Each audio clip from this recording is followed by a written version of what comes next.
La dernière fois que Mein Kampf a été publié en France, c'était en 1934. Une traduction jugée médiocre, accompagnée seulement d'un avertissement de quelques pages. Les éditions Fayard ont donc décidé de le rééditer en 2016, le Land de Bavière jusque-là propriétaire perdant les droits au 1er janvier. Un projet qui scandalise Jean-Luc Mélenchon. Le leader du Front de gauche appelle l'éditeur à revenir sur son idée. Qu'est-ce que ça veut dire cette histoire? C'est un texte criminel. Ce texte, c'est la condamnation à mort de 6 millions de juifs et de 50 millions de personnes qui ont été plongées dans la Deuxième Guerre mondiale.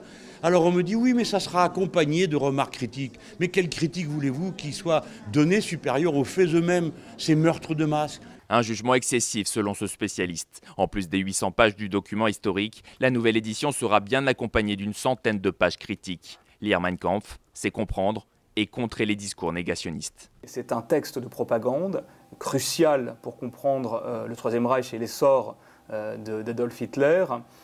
Et donc, c'est d'abord par un travail de connaissance historique, c'est d'abord en comprenant pourquoi et comment ce livre a été écrit, ce qu'il signifie, que l'on peut le traiter. D'autant que sur Internet, le document original est disponible gratuitement sans aucun appareil critique. Quant à la première édition, près de 2500 exemplaires se sont vendus l'an dernier en France.